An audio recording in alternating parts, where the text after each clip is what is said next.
The NBA Finals are almost here, and every play could be the one that changes everything. This is the NBA playoffs, where heroes rise, legacies are built, and the action never lets up. And with DraftKings Sportsbook, an official sports betting partner of the NBA, you don't just watch the madness, you live it.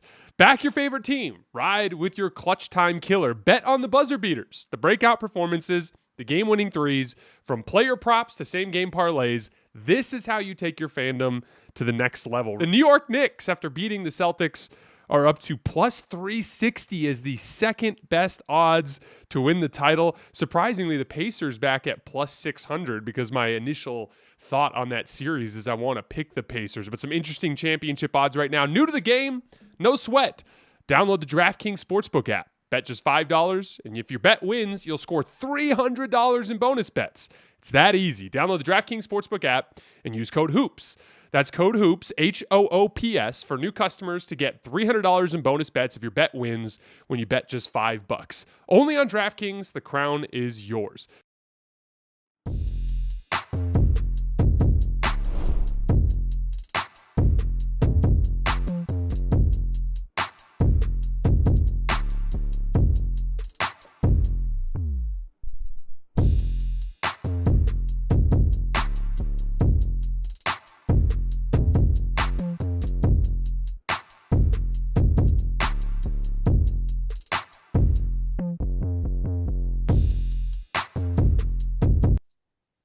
All right, welcome to Hoops Tonight here at The Volume. Happy Wednesday, everybody. Hope all of you guys are having a great week. Well, as expected, the Oklahoma City Thunder delivered the death blow to the Minnesota Timberwolves tonight.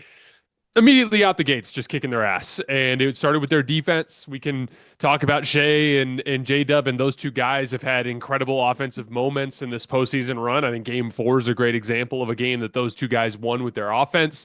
But the best attribute of the Oklahoma City Thunder is their defense, and holding the Minnesota Timberwolves to just 32 points in the first half as they make their way to the NBA Finals. We're going to be very briefly talking about that game. We're going to be mostly looking forward for Oklahoma City and Minnesota. After that, for our Microsoft course correction segment this week, I want to talk a little bit about Alex Caruso. The tail end of the show, there's been a lot of debate over the course of the last couple of days about the current state of the NBA. Specifically, we've talked about refereeing and stuff like that. I want to focus in more on the concept of the face of the league and some of the complaining about Oklahoma City and Indiana being in the finals as small markets, and some of the stuff about whether or not the league needs to market some of these teams better. I want to kind of dive into that concept, the transition from the Steph, LeBron, KD era into this new era, and just some of the realities that face down stars like Shai Gilgeous-Alexander and Tyrese Halliburton, Anthony Edwards, and other guys who want to make an imprint on this league. And so that'll be our third segment tonight. And then when we are done with all of that, we'll take 5-10 minutes of questions from the mailbag. So make sure you guys get your questions into the chat. You guys know the drill. Before we get started, subscribe to the Hoops Tonight YouTube channel so you don't miss any more of our videos. Follow me on Twitter at _JasonLT so you guys don't miss show announcements. Don't forget about our podcast feed, wherever you get your podcasts under Hoops Tonight. It's also super helpful if you leave a rating and a review on that front. Jackson's doing great work on our social media feeds, Twitter, Instagram, Facebook, TikTok. Make sure you guys follow us there. And keep dropping mailbag questions in the chat so that we can get to them at the tail end of the show. Also, when we finish up here tonight, we're headed over to Playback. Again, that's playback.tv/hoops tonight. We're going to take callers. We'll watch some film. We'll have some fun. It'll just be like a more informal kind of environment where we can all talk hoops together. So make sure you guys follow us over to Playback when we finish up tonight. All right, let's talk some basketball. So what an ass kicking that was. I thought Oklahoma City came right out the gates with an absurd defensive effort, and the Wolves kind of just crumbled. Specifically, the role player talent couldn't really handle the physicality. I thought Ant looked a little shook early. Julius was a little strong early. Kind of looked a little bit more engaged early, but then Ant woke up, but it didn't really matter. There was just a huge amount of pressure and intensity. Ant's pull-up three-point shot kind of abandoned him in this series, similar to what happened in the Western Conference Finals last year. And honestly, the wheels came off quickly, and there wasn't really a whole lot of chance there for Minnesota to try to close the gap. again, like we can talk about all the different offensive talent on this team, and this Thunder offense has been impressive as we've talked about them needing to conquer their demons in terms of spot up shooting and decision making for Shai Gilgeous-Alexander and some of the youthful inconsistency from J-Dub, which has gone completely by the wayside since Game 7 of the Denver Nuggets series. And we can talk about all that, but the best attribute that this team has is their defense. And that's the thing that I think is going to win them the title. I said this after Game 4. I thought Minnesota's chance at home to tie that series at 2 was the last chance, the last barrier. There's obviously games to win, but the last substantial barrier that stood in the way between them and winning the title. And they conquered that. And at this point, I would be absolutely stunned if Oklahoma City didn't win the title. And, we've talked a lot about the what makes an all-time great team. And I've been talking about this over the years, like as we talked about Boston last year, as everyone wanted to talk about their net rating and different things like that, or Oklahoma City this year and talk about their net rating in the regular season. You don't become all-time great in the regular season. You just don't. You don't unless you win 70 games. Like that's just the reality. When we talk about the all-time great teams, we talk about the 73-win Warriors losing, and we talk about the 72-win Bulls, right? But like, when you get to the postseason, that is where you can make a name for yourself. That is where you can become a legend. That's going to be a theme when we get into that face of the league conversation. This defense has been reputed as being an all-time great defense, third during the regular season, based on the statistical performance of the defense. I'd argue what puts them into that conversation is the job that they did in this postseason. I have never seen Nikola Jokic in his prime play 3 consecutive bad playoff games. OKC did that to him. Oklahoma City made Julius Randle, when he had for 2 rounds revitalized his playoff reputation, they completely exposed him. Completely and utterly exposed him in the series, to the point where I thought he kind of let go of the rope in terms of his effort and competitiveness in Game 4. Anthony Edwards and the wonderful postseason he had been having shut him down in this series relative to what his previous production was. This is where you can make a name for yourself. And the next step, if you shut down that Tyrese Halliburton-led, high-octane Indiana Pacers offense, that is the last piece of the puzzle that can cement you as one of the defenses that we will remember in NBA history. It almost feels like there are steps to solving the Thunder puzzle. I was thinking about this during the first half tonight. It felt like we couldn't even really get to the kind of the normal chain of playmaking with Ant and Julius and them having to spray to the corners and attacking closeouts and breaking down Oklahoma City's defense incrementally because they couldn't handle the ball pressure at the beginning of the possessions. It feels like the first step to solving the Thunder puzzle is you got to get the ball to the spots that you need the ball to be in, whether it's a specific action that you're looking to run, a specific post mismatch, something along those lines. And if you fail that test, like if you can't even get the ball to your spots, then you're just dead on arrival. Lou Dort and Alex Caruso with 7 steals tonight. We'll talk more about Caruso in particular here in a few minutes, but like absolute wrecking balls. You're watching them try to throw the ball to Julius Randle in the post. Cason Wallace knocks the ball off of his chest. Oh, he finally gets a deep post catch on a transition seal. Oh, he tries to go up against a triple team and just gets swatted off the glass. They completely disrupted Minnesota before they could even get to the actions that they wanted to get to. It was an incredibly impressive performance from the Thunder. Now, looking forward to the finals. There's a lot of different dynamics that we're going to be looking at, and this is just going to be a little brief teaser. Again, we're going to have a full series preview. I think that the Pacers have a good chance to win tomorrow night because I think the Knicks probably know they blew their chance. I think the Knicks have like roughly a 1 out of 3 chance of winning that game tomorrow night, but then the Pacers, I think, are almost certainly going to win in Game 6. So we will have a series preview when the time comes. We're going to wait until we get a final result out of the Eastern Conference Finals. But my initial impression is going to have a lot to do with the game plan. I think that for Mark Dagnall, this team's identity is what you saw tonight. And forward aggression, battling at the point of attack with ball pressure, denying high post entries, doing everything you can to disrupt offense early in the sequence. And it's going to be tricky because Indiana doesn't really turn the basketball over. Tyrese Halliburton in particular is one of the best guards in the league at taking care of the basketball. He's averaging less than 2 turnovers per game in this postseason run. He's also a particularly gifted over-the-top passer, which is going to be the kind of opening that OKC is going to have to concede in their defensive scheme. But I do think it's worthwhile, considering that this is their identity. I think it's worthwhile to at least throw that punch at the beginning of game one, meaning picking up full court, pressuring the ball, trying to stop the Pacers from getting into their half court flow and trying to see if you can turn them over. My big key there would be Mark Daigneault being willing to pivot if it doesn't work. So if it's clear right in the first, quarter and a half of game one that the ball pressure isn't bothering them and that they're getting the ball over the top to the weak side and they're starting to get you into rotation consistently, I think Daigneault needs to pivot quickly.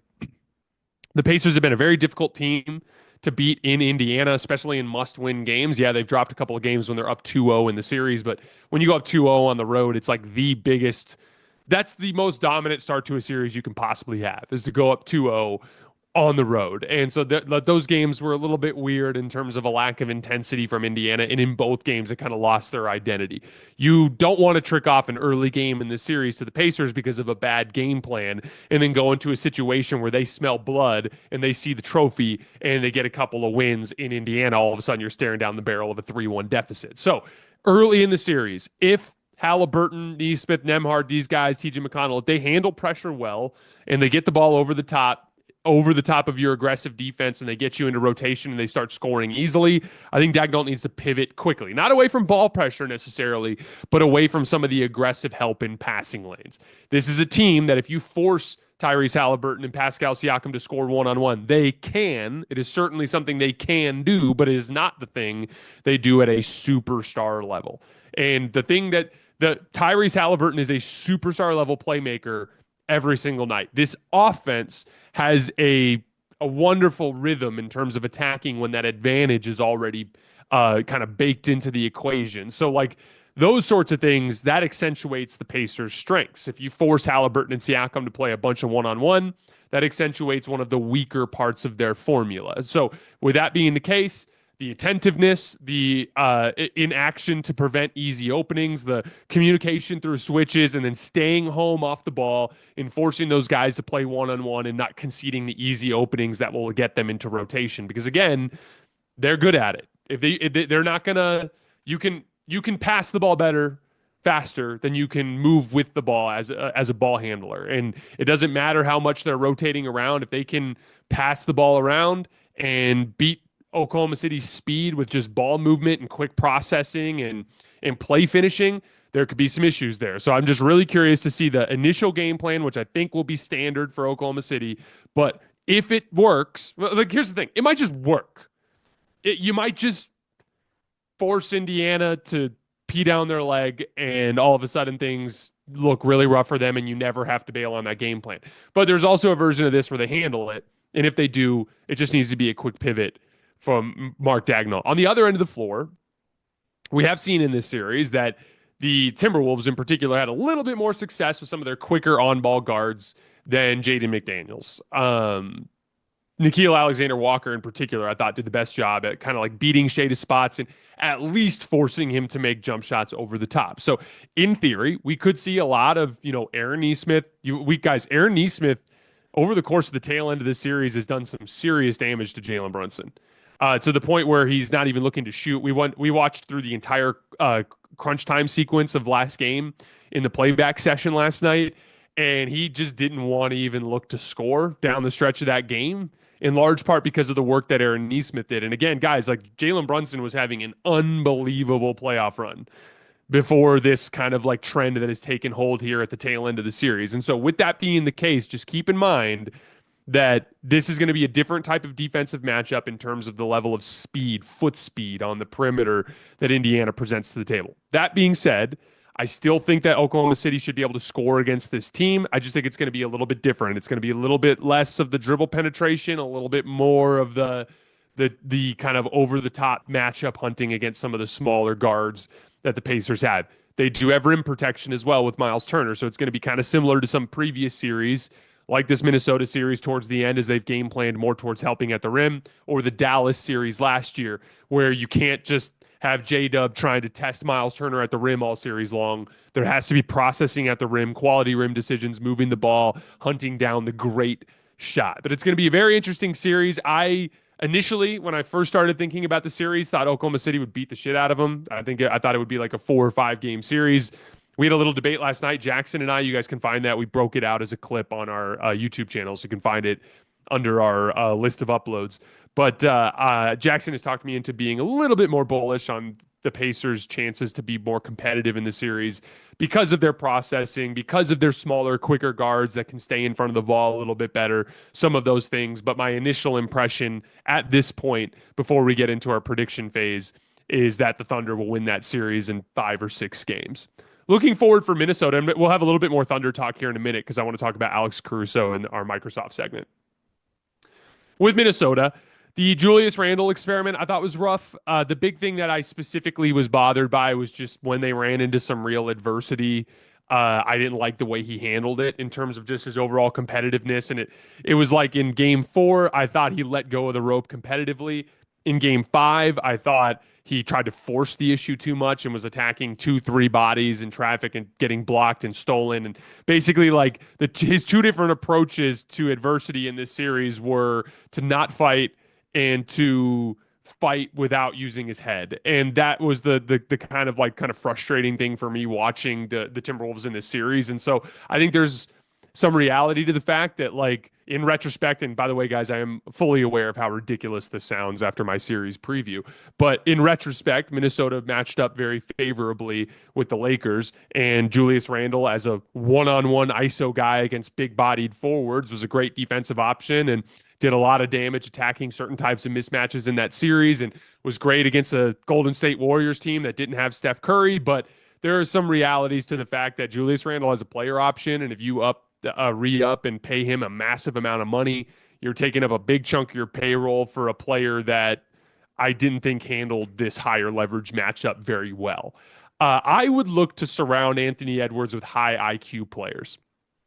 There's a thing that happens when you look at this roster on paper. I mean, there was a lot of Minnesota buzz going into this series. Even I thought that Minnesota would be more competitive in this series than they were, even though I picked the Thunder to win. And it's because you look on paper and it's like, man, all these dudes can guard and all these dudes can shoot. But the truth is, if like you really started to talk about like high IQ basketball players, like really smart basketball players that don't make poor decisions, that are always in the right spot, that always seem to do the right thing, it's Mike Conley. End of list. And so with that being the case, especially with Ant and his, like, if you're breaking down Ant's game right now, we're going to talk more about Ant in a minute. The reality is that Ant is not necessarily the most high-level processor that exists in the league. And I would argue that he could learn the most in that area and experience the most improvement in the coming years. And so, a simple example, like if CP3 is on the move away from San Antonio, I'd be looking to bring in Chris Paul as a backup guard, as a guy that can help Ant, literally just help him understand more of the processing and game flow elements of that on-ball role. I would look to down the line in terms of role players, connective playmakers, off-ball shooters, stuff like that. Look for higher IQ, smarter players that will help him process some of these situations, that know how to be in the right spots, that won't make mistakes. I think that would be a direction that I would look to go if I was this offseason. Now, I saw a lot of talk on Twitter, YouTube comments, all this kind of stuff over the last couple of days, burying Anthony Edwards. And I know what this comes from. It comes from the fact that Ant is more popular than Shai and than Jason Tatum. And even though Tatum and Shai are better basketball players than Ant, Ant's more popular. And that just eats at people, and it makes them super irrational and upset, and then they take it out on Ant. When the reality is Ant's not doing anything but being Ant, and he just happens to resonate with people in a certain way, which we're going to talk about that in a bigger picture context here when we talk about the face of the league. But for some reason, that just builds all this negativity towards Ant. Here's the thing. Back-to-back Western Conference Finals where Anthony Edwards got pretty badly outplayed by his counterpart on the other side. Luka Doncic last year, Shai Gilgeous-Alexander this year. There's no way around it. I thought that Ant faced an extremely difficult game plan from a very, very, very good defense that did damage to every single star that they ran into in this postseason.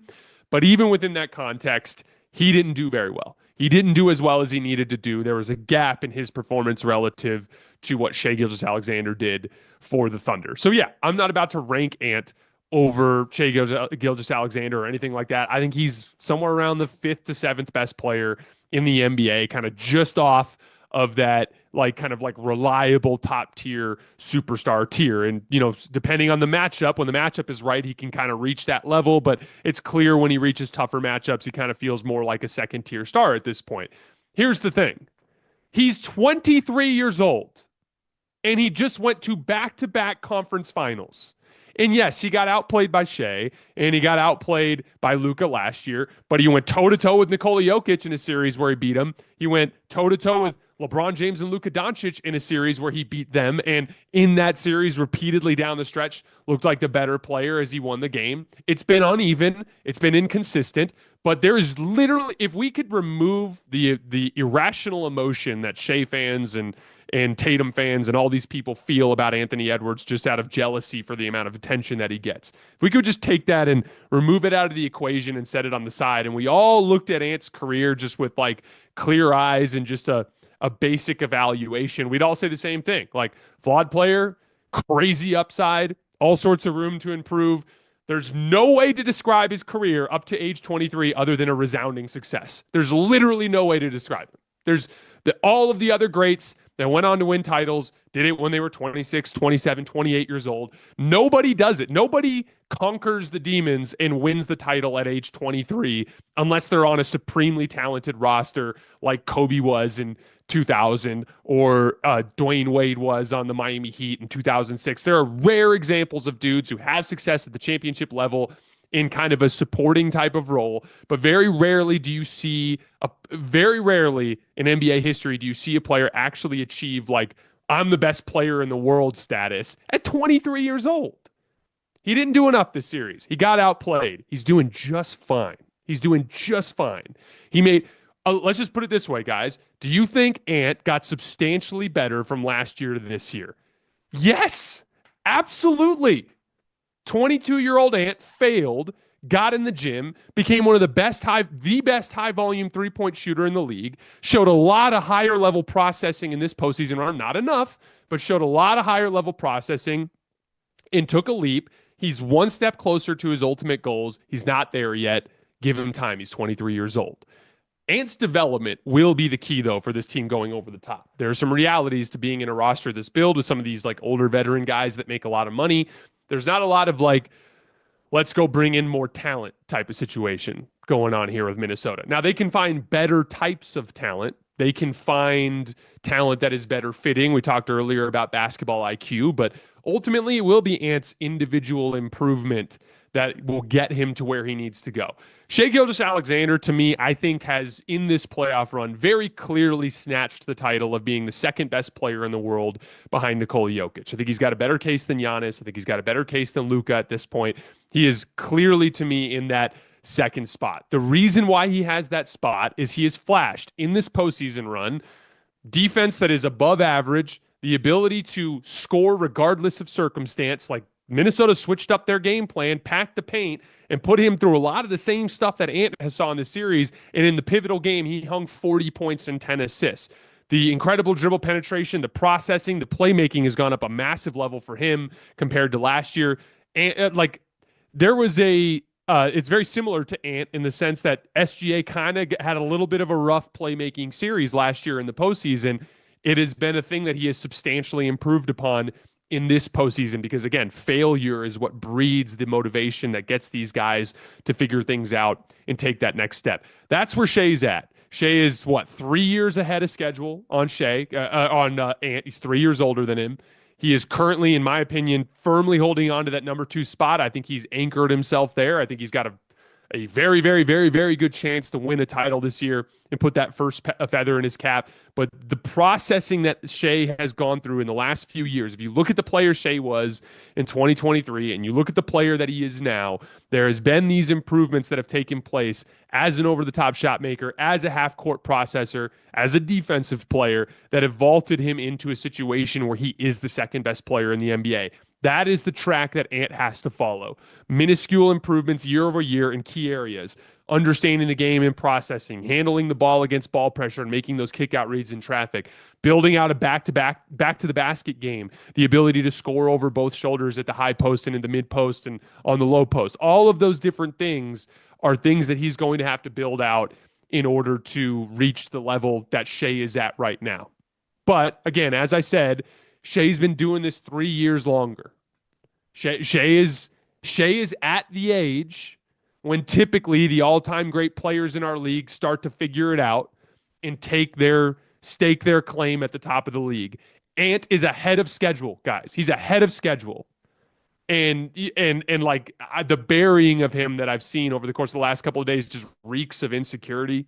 And honestly, it's reprehensible to me, but it is what it is. He's doing just fine at 23 years old, back-to-back Western Conference Finals appearances, and literally the sky is the limit for what he can accomplish in the future. And honestly, as a basketball fan, I'm super pumped because I think the Shai versus Ant kind of rivalry could end up being a very, very interesting rivalry in this coming era. It kind of reminds me of the LeBron-Steph rivalry in the sense that like LeBron was 3 years older and was obviously further along in the deal, but the two of them just kind of like seemed to have this rivalry that existed over the course of their careers.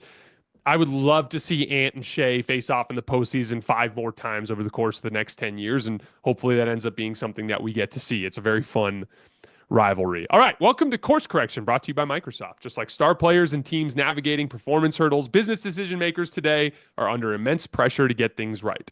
They must rise to the occasion, turning challenges into opportunities. Microsoft empowers these visionaries with AI solutions, simplified cloud and data management, and trustworthy, responsible AI. And when you're in the NBA, you have your own hurdles to face. In this segment, we will highlight the player every week that has risen to the occasion when his team needed him. Whatever challenge you're facing, Microsoft empowers you with the expertise to say, bring it on. The player we're highlighting this week is Alex Caruso of the Oklahoma City Thunder. Looking back at last year's postseason run for Oklahoma City, if you guys remember, they had a 5th starter problem. The team started putting their center on Josh Giddey and sagging into the paint, and things just really bogged down for them offensively. It was one of the few weak points that team was dealing with. They tried a bunch of different guys in his spot, a rookie version of Cason Wallace, Aaron Wiggins, Isaiah Joe, but none of them were able to bring the combination of size and versatile defense and offensive utility that Alex Caruso has brought to this team. So Sam Presti, pulls off 2 very savvy moves this summer. One, signing Isaiah Hartenstein away from the New York Knicks. Obviously, Isaiah was pivotally important during the second round win versus the Denver Nuggets. A little less so in this series, but he still had his moments. And then trading Josh Giddey straight up with no draft compensation for Alex Caruso, a player that is universally recognized as one of the best role player wings in the NBA, a player that started an NBA Finals game for the 2020 Lakers, a player who has since then turned himself into a much more reliable offensive player than he used to be. He was always a gifted cutter with the Lakers, but he's become a very good connective playmaker. He's become very good as a catch-and-shoot three-point shooter. He hit 44% of his threes coming into tonight in this postseason run. But I want to focus on his defense for a minute because he's putting together one of the best defensive playoff runs you'll see. He's averaging 4 stocks per 36 minutes in this playoff run. That's steals plus blocks. And this is a consistent thing, by the way. He averaged the same amount in the regular season. Basically, the only guy this year to exceed that output with at least 46 games played was Victor Wembanyama, and I chose 46 games played because that's how many games Victor Wembanyama played. But he was the only guy that averaged more stocks per 36 minutes at that minimum number of games played this year. It was Victor Wembanyama. Dyson Daniels matched Alex Caruso's performance, but Victor was the only one who exceeded it. He was that level of disruptive defensive wrecking ball. In this postseason, there have been some high-profile assignments. Like he did a lot of quality work on Ant in this series. He did an amazing job on Nikola Jokic in Game 7 of that second-round series that arguably saved Oklahoma City from disaster, fronting the post and single-handedly decomposing that Nuggets offense. But in the big picture, the funnest thing for me to watch as a fan has just been his defensive game playmaking. Literally, anytime he sees someone try to dribble against him that has a questionable handle, like usually if it's a guy who's in rotation attacking a closeout or a guy in like there have been a half dozen plays in this postseason where some guy had like a one-on-one against Alex Caruso in transition and was like, I'm going to try to score on him. And it's like his eyes just light up and he just sees a turnover. He just attacks the basketball with physicality, and whoever it is that's trying to dribble just immediately soils themselves and flubs the ball away. He's the type of defensive player that you basically have no choice but to run your action on the other side of the floor whenever you can. You want to keep him out of the play if at all possible. I truly believe that the Thunder lose in round 2 this year, if not for the work that Alex Caruso did in that series. The work he did on Nikola Jokic in Game 7, but also the on-ball defensive work throughout the series. He also hit 15 threes in that series. He had 19 assists with just 6 turnovers in that series. As I said on the show Monday night, and as I said earlier tonight, I think it's a near certainty that the Thunder win the title at this point. And so you got an immediate championship level return for the Thunder given by Alex Caruso. That's it for this week's course correction. Remember, Microsoft's AI solutions empower you to take bold steps and make informed decisions, sparking new ideas to help drive your business forward. With Microsoft as your trusted partner, you can navigate your journey with confidence, finding innovative solutions and reaching new possibilities. Visit Microsoft.com/challengers to learn more. All right, our last segment before we get into our mailbag. The face of the league talk. There's been a lot of talk about the current state of the NBA. Who's going to be the face of the league now that LeBron and Steph are gone, or going out, aging out, in the process at least? Is the NBA screwed because 2 small markets are facing off in the NBA Finals? Does the league need to do a better job of marketing its young stars? The main thing I want to focus on tonight is that last question, because I think the answer is relevant for all of those questions. And I think the perfect way to frame this conversation is to look at our 2 previous faces of the league, LeBron and Steph. Which, by the way, this isn't a real thing. There's not an assignment for face of the league. It's just LeBron and Steph are far and away the most famous players of their generation. They just are. It's them 2, and then a giant gap before you get to Kevin Durant, James Harden, the other guys in those tiers. Even as famous as those guys are, LeBron and Steph are just on another level. Did the league make LeBron and Steph into stars? Did they run sophisticated marketing campaigns? Did they make them get drafted by big market teams like the Knicks or the Lakers? No. We think of the Warriors now as one of the big markets in the league, as one of the most valuable franchises in the NBA. But they just sold in 2010 for $450 million? I think it was a little bit less than that, but they just sold for a little over 400 million 15 years ago. Nobody thought of the Warriors as a big market juggernaut before Steph made them into that. The Cleveland Cavaliers are now a $4 billion franchise, and they have a viable fan base that is ravenous for this new Cleveland Cavaliers iteration. LeBron made them into that. It doesn't matter if it's the Pacers in Indiana or it's the Thunder in Oklahoma City. It doesn't matter where a guy gets drafted. LeBron and Steph have proven that you can supersede that and create legendary status for a smaller market, for a player, regardless of what the league does. LeBron and Steph made themselves into faces of the league. How? 2 ways. 1, they were must-see television. LeBron James, in his prime, was arguably the best combination of size and athleticism ever to play sports.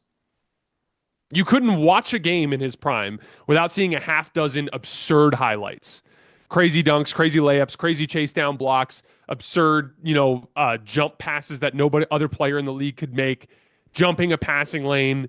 We think of him as like a savvy old veteran player now, but back in the day, he was a nuclear athlete. Every once in a while, some LeBron fan page on Twitter will tweet some video highlight of LeBron in 2009 or something, and it'll come across my feed, and I'm always like, oh my God, I forgot. This dude moved just different than anyone else in the league. And Steph Curry is far and away the greatest shot maker in the history of the NBA. His hot streaks were unlike anything we had ever seen before. I remember in 2021 when he was routinely going off after the All-Star break, it was like whatever you were doing, you had to stop when Steph was on a hot streak and just get to a television because it was must-see TV. Even for guys that aren't necessarily super successful on the championship stage. Like Kyrie only has 1 championship, but he is a profoundly entertaining player with a huge fan base. Why? Because he's must-see television. When you're watching Kyrie Irving chain together dribble combinations and doing the things he does on the court, it resonates with people. It just does. Anthony Edwards is not as good at basketball as Shai, but he is absolutely more aesthetically appealing, and that is why he has such a huge, ravenous fan base behind him. The second part of it is the success. From 2012 to 2022, LeBron and Steph literally won 8 championships in 11 years. And the 3 years they didn't win the championship, they were in the finals, 2 of them. One of them was in the finals, LeBron in 2014, Steph in 2019. You could not turn on your TV in June without seeing LeBron or Steph on the television. That's how they became legends.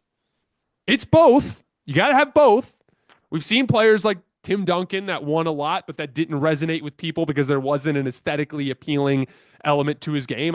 I still feel like there's a huge chunk of casual fans that don't really get the Jokic thing because there's not a huge aesthetically appealing part of his game.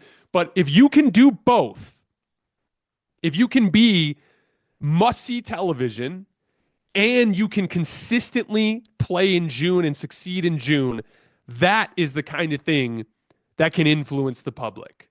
There is no marketing campaign that can influence the public like that. Every media entity covering the NBA, from myself to the people on ESPN or whoever it is, we could talk about Shai and Tyrese Halliburton every day for the next year, and it would not influence the public the way that they could on ABC in June. That is where they win over the hearts and minds of the people. Anyone can become a legend. It doesn't matter if you're in Oklahoma City or New York City. People don't even watch the same media anymore. All of us consume NBA content from 100 different sources that perfectly fit what we like to hear. Some people want superficial stuff. Some people want way in the weeds. Some people want team-specific stuff. Some people want national media. Some people want television. Some people want more of the podcast type of format. Some of you guys are big YouTube people. A lot of people do streaming services like Playback where they can be more interactive. Like there's a million ways to consume NBA media. There isn't even a way in which the NBA could like force a star on us. The internet is a tool that makes the quality of your work matter. The algorithm, it's about, for all of us content creators, it's about maintaining eyeballs. That's literally all that matters when it comes to the internet. You have to bring the aura and the success that captures the attention of the people. LeBron and Steph, it doesn't matter where they've played in their careers. They have global fan bases. But it cannot be given to you or forced on you. It has to be earned. So here's the thing. This year's NBA Finals won't get good TV ratings, and that's fine. It was kind of inevitable under the circumstances. There's kind of a natural gap that exists between the eras that we're in right now. So it doesn't really matter what Shai and Tyrese have done. They're in their mid-20s. They haven't been around long enough to influence people the way they need to.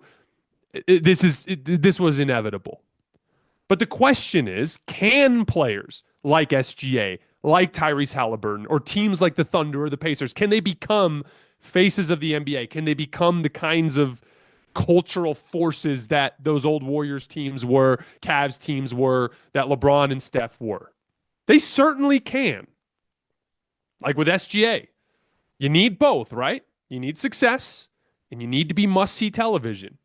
So continually making it to this point, continually winning games, that'll go a long way for SGA. But there is a reality to the fact, and again, I know Thunder fans are super sensitive about this, and they always have a conniption fit every time it gets brought up, but there is a reality to the fact that Shai sometimes has a hard time resonating with casual fans because of some of the weird non-basketball foul grifty stuff he does. He will become a legend and an icon by hitting contested mid-range jump shots in the finals, not by lurching into defenders' bodies and grabbing their arms and throwing up fake shots. That, like, we can talk all we want about how the rule book is the rule book and you've got to find a way not to foul. And yes, he's a competitor that's just finding every advantage. All that's true. The casual fan does not care. You guys that are watching me, you don't watch this show because you're casual fans. You watch the show because you love basketball. We are the nut jobs. We're not the people that Shai has to win over. Shai has to win over the general public. And he's not going to win over the general public doing all that foul grifty shit.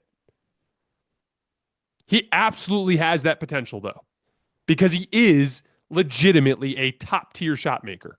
Coming into tonight, he was shooting 54% on jump shots inside of 17 feet. He won a pivotal playoff game with it in the second half of game 4. If he has more moments like that, in fewer moments like game 2, where he puts up a monster stat line, but takes like 7 or 8 of the most ridiculous fake shot attempts I've ever seen, if he has more moments like that second half in game 4, he will become a legend. I absolutely think he could become a fan favorite. As for Halliburton, I think his pathway is shooting. As we've seen with Steph, that can be a must-see television type of show. His shooting run in game 4 was must-see television. If he can improve as a three-point shooter to the type of dynamic guy that can get super, super hot and regularly hit 5-7 threes a game, I think he could resonate with fans.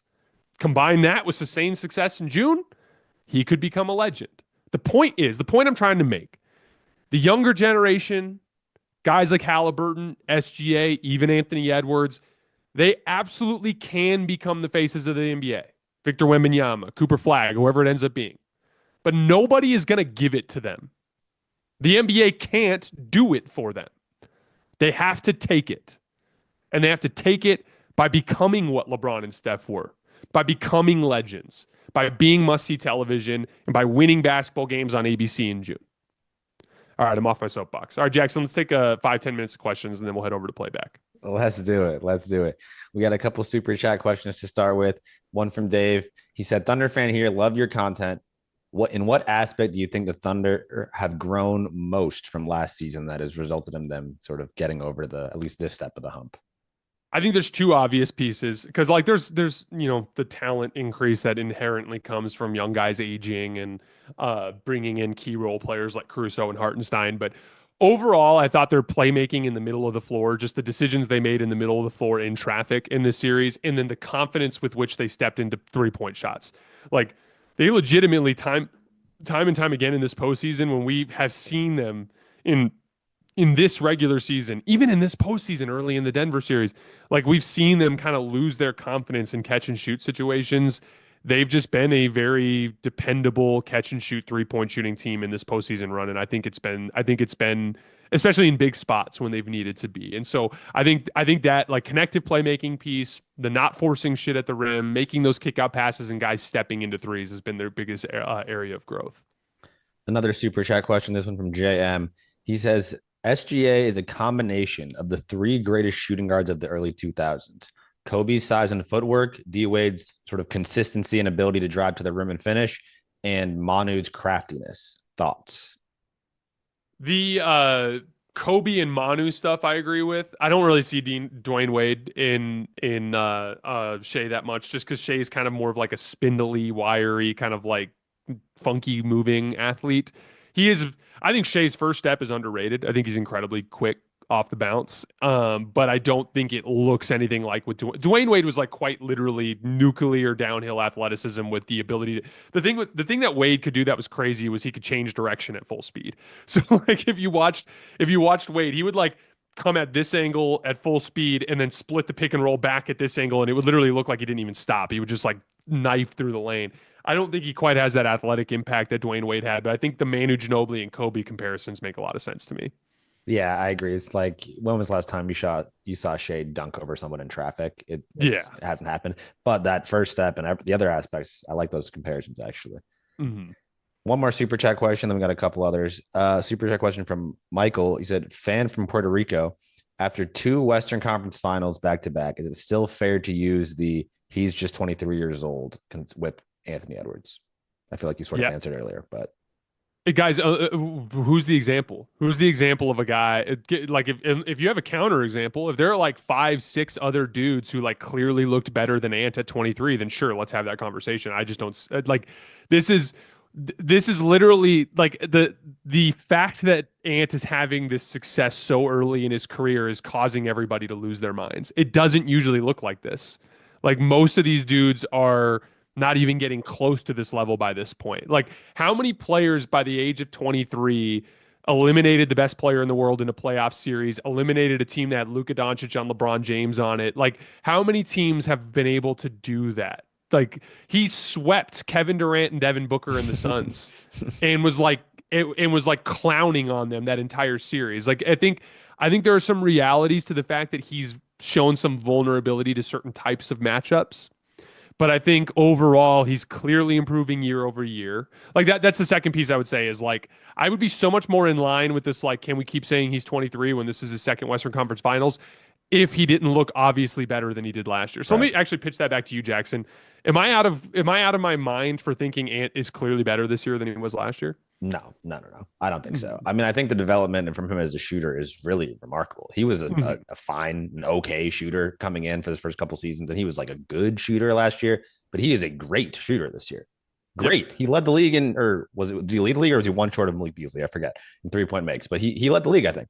And like, you're not doing that unless you are really putting in all of that work. So no, I don't think it's out of bounds at all. He was number one by one over Malik Beasley at 319. Right. Exactly. Yeah. And a lot of people in the chat and sort of, as people would compare the two are talking about Dwayne Wade and how he won the finals at 24 years old or however he was. And it's like he won the finals at 24 and no one else has really done that. And he did it one time. He didn't make it to the finals again. He made it to the final. He only made it to the finals the one time before he got LeBron James in his team, which is not a shot at Dwayne Wade. It's just to say that it's very, very rare. And you're like, well, he's not Dwayne Wade then. Okay. He's not the fourth greatest shooting guard of all time or whatever, right? Like he's not in the, he's not in the pantheon yet. And I don't think anyone like that's fine. He can be amazing and not be Dwayne Wade. And also like to your point, like Wade legitimately lost some of the talent after that year, and then he could not bring his teams to any sort of legitimate playoff success after that point until LeBron James came around. Like to me the Dwayne Wade performance in 2006 is very much like a flash in the pan kind of like playoff performance that was like kind of unique compared to anything else in NBA history. There's there's really nothing you can compare it to. Right. And someone in the chat just said people who were better at age 23: Luka, D Wade, LeBron, Magic, MJ, Bird, Wilt, Duncan, Shaq. Cool. Pretty great. Pretty short list. Amazing group for Anthony Edwards to be a part of, right? I wouldn't argue with any of those names, and I don't think, and that's fine. If Anthony Edwards is the 10th best 23-year-old ever, like he's on a pretty good trajectory, in my opinion. Well, and let me take this one step further because let's follow this thought process through to fruition, guys. So okay, LeBron James is, in my opinion, the best basketball player ever. In most people's opinion, the second best basketball player ever. One of the top two. Like that's like he's unassailable in terms of career trajectory. What if we were all on Twitter back in 2005, 2006, 2007, 2008, 2009, and it was like, oh, he makes it to the finals and plays bad against the Spurs and gets eliminated. Then he has a big statistical performing series against Boston in 2007, but loses and gets outplayed by Paul Pierce in Game 7. In 2008 was 2007 was the finals run. 2008 was the one year that they lost to the Celtics. 2009 puts up massive numbers but loses to an Orlando Magic team in 6 games. 2010 like legitimately doesn't play well down the stretch of a series against Boston and loses. Like at that point he was already 26. Like guys, like this could have been like this is the phase of careers where every star in NBA history has inconsistent and flawed results. Yeah, 100%. Let's do one more question, then we'll go over to playback. Okay. This is an interesting one as we're talking about summer plans for the Minnesota Timberwolves as a franchise. Does Kevin Durant make sense for Minnesota? I think it makes a ton of sense for Minnesota. Oh my God, this is gonna get me thinking. I think he's a high IQ player. Yep. I think he's a incredible shooter and a very useful defensive player. I love the idea of surrounding Kevin Durant with tons of physicality, which has been the exact opposite of what he's been around since he left Golden State. Oh my God, we need to take this concept over to playback and think a little bit more about it because that's something I need to think about. But yeah, like I think shit, man, I almost like that better than any other option that I've seen thrown around. It's pretty. I don't It's know pretty how they fun. would be able to make it work because I think Julius's salary would be tough to match with KD's, and then I think they're second apron, so they'd have a hard time aggregating salaries. They'd have to shed salary this summer somehow. Let me rephrase it like this, like, and we can talk about this on playback, but like, would you waive the rights to Naz Reid so that you can get Kevin Durant? Like that's where it gets kind of tricky, Yeah. but because they might have to do something like that or offload a bunch of salary in order to make it work. But man, like just thinking purely about the basketball and Kevin Durant being in the Julius Randle spot, I think that all of a sudden becomes a much more interesting basketball team. Yeah. All right, guys, that's all we have for tonight on YouTube. We're heading over to Playback again. That's playback.tv/hoops tonight. Come over there. If you're angry at me about my rants, bring your energy over there. Let's debate. Let's have some fun. We're just gonna talk some hoops, watch some film, hang out for a little bit. I'll see you guys over there just in just a few minutes. But for our YouTube crowd, thanks as always for the support. We'll be back tomorrow night after the final buzzer of Eastern Conference Finals Game 5.